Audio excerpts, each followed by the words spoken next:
Salut à tous. Aujourd'hui, je vais essayer de vous donner les clés pour convaincre ses parents d'avoir des animaux. C'est parti.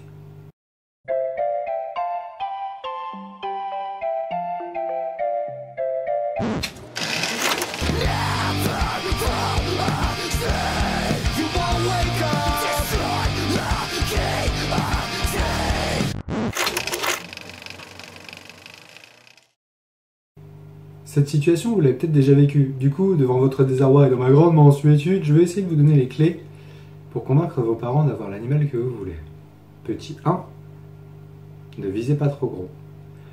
N'importe qui préférera avoir un petit Eublepharis ou un petit Rhacodactylus ou un petit Corellus ciliatus par rapport à un varan des savanes. Par rapport au gros volume, par rapport à des animaux qui prennent beaucoup de place et beaucoup de temps et beaucoup d'investissement, patientez. Un jour, vous vivrez chez vous. Je sais que c'est long, je sais que ça peut être ennuyeux, je sais que la bestiole dont vous avez envie, c'est ce truc-là en particulier et tout. J'ai vécu ça également. Tant que vous êtes jeune, tant que vous vivez chez vos parents, privilégiez plutôt des animaux avec un petit gabarit. Ce sera beaucoup plus simple pour votre décideur de dire oui. Petit 2, ne promettez jamais à vos parents que vous allez bien vous en occuper. Prouvez-le. Levez-vous à l'heure, allez à l'école, faites vos devoirs, rangez votre chambre, faites votre lit, débarrassez la table. Faites tout comme un parfait petit soldat. Et une fois que ça fait quelques semaines que vous êtes bien roulé, que vous n'avez rien à vous reprocher, on pourra éventuellement passer à la phase 2. Mais ce qui est certain, c'est que si vous dites à vos parents « je ferai tout bien comme il faut, à condition que j'ai l'animal que je veux », ça ne fonctionnera jamais. Vous allez perdre absolument toute crédibilité. Donc, de vous-même, adopter une attitude exemplaire et par la suite, vous pourrez éventuellement discuter de l'animal avec vos parents. Mais surtout, ne jamais marchander.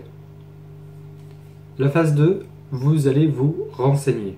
Soyez au point sur absolument tout ce qui concerne l'animal qui vous intéresse. En termes d'habitat, de nourriture, de température, d'éclairage, tout ce qu'il faut savoir, vous devez le savoir et vous devez pouvoir répondre du tac au tac. N'hésitez pas à vous renseigner. Renseignez-vous à peu près dans la même pièce que la personne qui va décider. C'est-à-dire il faut qu'elle vous voie lire, il faut qu'elle vous voie vous renseigner, il faut qu'elle vous voie parcourir des sites internet. Surtout pas des sites internet comme la ferme tropicale ou des sites de VPC. Des fiches de renseignement, des fiches d'élevage, des vidéos d'élevage si vous voulez. C'est pas un problème. Ce qu'il faut, c'est que la personne vous voit en train de vous renseigner. Et bien sûr que vous acquérez les renseignements dans la même dynamique, si je puis m'exprimer ainsi. Donc du coup, vous allez vous renseigner. Déjà, c'est génial parce que si vous voulez un animal et que vous ne savez pas comment vous en occuper, c'est une mauvaise idée. Deuxièmement, la personne va voir que vous vous intéressez à quelque chose. Et surtout, ne lui en parlez jamais. Attendez que ce soit lui qui s'intéresse à ce que vous faites. Toujours. C'est des petites méthodes de manipulation, mais je peux vous dire que parfois, ça fait le café. Si la personne s'intéresse, parlez-lui de cette formidable capacité qu'a l'animal à changer de couleur. Parlez-lui de cette extraordinaire faculté qu'il a de faire repousser des membres. Parlez-lui du nombre de temps qu'il peut rester sans s'alimenter. Parlez-lui des genres de proies qu'il mange. Parlez-lui de la nourriture qu'il mange. Parlez-lui de... Tu sais, contrairement à ce qu'on peut penser, eh bien en fait c'est un lézard effectivement, mais il mange surtout des fruits. Parlez-lui de... Effectivement, c'est un serpent, mais en réalité il mange des insectes. Dites-lui quelque chose qui va le surprendre, qui va attirer sa curiosité, quelque chose qui va donner à votre animal une aura un petit peu sympathique. La phase 3.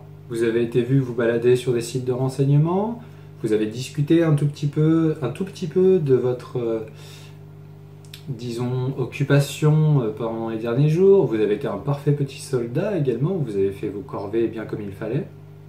Dans ce cas, c'est la bonne étape. Maintenant, vous allez en parler à votre décideur. Pensez bien à la partie financière de votre projet. Qui va acheter l'animal? Qui va acheter son habitat? Qu'est-ce que ça va être son habitat? Un aquarium, un terrarium? Autre chose? Quelque chose en bois? Quelque chose de fait maison? Quelque chose... Soyez sûr d'avoir absolument toutes les données chiffrées au niveau financier. C'est très important. Je ne vais pas vous mentir, ce serait beaucoup mieux de pouvoir affirmer que vous allez vous charger de tout. Après, profitez d'un anniversaire, d'un Noël qui arrive, ou je ne sais quelle autre occasion dans laquelle on s'offre des cadeaux dans l'année, et profitez de cette occasion-là. Mais je ne vais pas vous cacher, encore une fois, ce serait beaucoup plus simple si vous pouviez tout régler vous-même. Malheureusement, si c'est pas impossible, pensez à ce que j'ai dit un peu plus tôt. Anniversaire, Noël, random occasion. Il faudra peut-être s'armer de patience. J'ai une mauvaise nouvelle pour vous. Si vous n'êtes pas patient, ce hobby n'est pas du tout fait pour vous. Donc abandonnez l'idée d'avoir un animal. De toute manière, ça ne collait pas avec votre caractère. Choisissez bien votre moment. Si votre décideur revient tout juste du travail d'une journée harassante ou équivalente, n'allez pas lui sauter dessus avec votre conversation. Attendez le moment propice. Ne rentrez pas dans le vif du sujet directement. Attendez d'avoir l'attention de votre interlocuteur. Tu sais, j'ai beaucoup réfléchi et en fait, il se trouve que... Et une fois que vous avez une écoute attentive, à ce moment-là, vous déballez votre plan d'acquisition. Il faut que ce soit chiffré, précis et surtout indolore. Qu'est-ce que j'entends par indolore? C'est-à-dire que votre décideur doit se retrouver le minimum du monde impliqué dans votre plan d'acquisition. C'est-à-dire que si vous voulez un animal, l'animal viendra de lui-même, ou alors vous irez le chercher vous-même. En tout cas, vous ne devez pas lui demander à lui d'aller le chercher. L'animal se nourrira tout seul. Bien entendu, non, mais c'est vous qui lui donnerez à manger. En gros, débrouillez-vous pour qu'il soit le minimum impliqué dans l'acquisition. Développez aussi ce côté sérieux dont vous avez fait preuve depuis quelques semaines. Parlez-lui avec quelques mots de jargon terrariophile, mais sans trop le perdre. Il faut que vous ayez quand même une écoute assez attentive. Votre plan d'acquisition financier également. Comment est-ce que vous allez vous en occuper? Combien est-ce que ça va coûter? Tout ça, vous devez le savoir sur le bout des doigts avant de vous lancer dans cette conversation. Et surtout, ne dites pas « je veux ».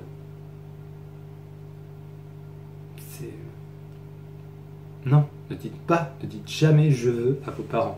Dites-leur « j'aimerais », dites-leur « j'adorerais », dites-leur « j'aspire », dites-leur « je me sens aujourd'hui assez responsable et assez mature pour m'occuper d'un animal et en avoir la responsabilité sur les épaules. C'est quelque chose pour lequel je me sens prêt. » Ensuite, les objections. Vous avez intérêt de connaître votre sujet sur le bout des doigts parce que vos parents, votre décideur, qui qu'il soit, ne laissera absolument rien passer. Vous devez savoir votre plan d'acquisition sur le bout des doigts, vous devez savoir votre plan de financement sur le bout des doigts et vous devez être capable de gérer toutes les objections qui vous seront apportées. Qui s'en occupera lorsque vous ne serez pas là? Ça va faire quelle taille? Ça va pas être trop d'entretien? Comment est-ce que vous comptez vous en occuper? Qu'est-ce qu'il compte manger? Et comment est-ce que vous ferez s'il y a un départ en vacances? Tout ça, vous devez être capable d'y répondre. Faites montre de ce côté responsable que vous développez depuis quelques semaines déjà. Avec ces quelques conseils, vous arriverez mieux armé à la bataille qui vous attend. Mais malheureusement, je n'ai pas de formule magique. Il y arrivera forcément un moment où un refus, une objection sera impossible à objecter en fait. Vous vous retrouvez dans une situation où le décideur a une phobie de l'animal que vous voulez, ou c'est simplement hors de question, ou des parents un peu trop butés, ou je sais pas, un coût élevé, une impossibilité de trouver une solution pendant les vacances, ça peut être ça aussi. Malheureusement, il faudra prendre votre mal en patience. Écoutez, moi j'ai 25 ans, des animaux j'en ai beaucoup, et je m'en occupe très bien. Le problème étant que j'ai dû attendre d'habiter chez moi avant de pouvoir faire tout ça. J'ai eu, je crois que le truc le plus exotique que j'ai eu lorsque j'habitais encore chez mes parents, ça devait être un hamster, une tortue. Donc j'ai dû attendre mes 18 ans, mes 19 ans, d'avoir mon chez moi pour avoir des bestioles un peu plus exotiques, on va dire.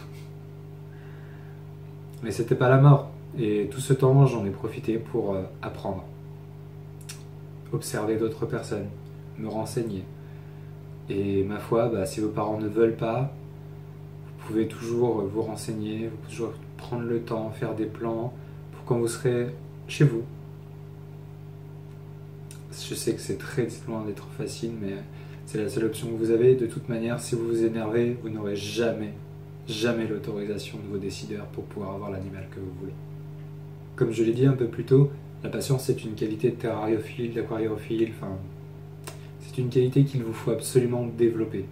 Parce que quand vous y arriverez enfin, quand vous serez chez vous et que vous aurez installé, acclimaté et nourri pour la première fois l'animal de vos rêves, eh ben, ce sera vraiment beaucoup plus gratifiant pour vous. Parce que vous aurez eu la patience d'attendre. Et du coup, votre plaisir n'en sera que plus grand. Merci d'avoir regardé cette vidéo. Vous trouverez les liens vers ma page Facebook et ma page Tipeee dans la description. N'hésitez pas à vous abonner si ce n'est pas déjà fait. Je live tous les dimanches soirs. Je live tous les dimanches soirs. N'hésitez pas à venir à faire un petit coucou. Et puis, ma foi, portez-vous bien. C'était Twin Chaos. Ciao.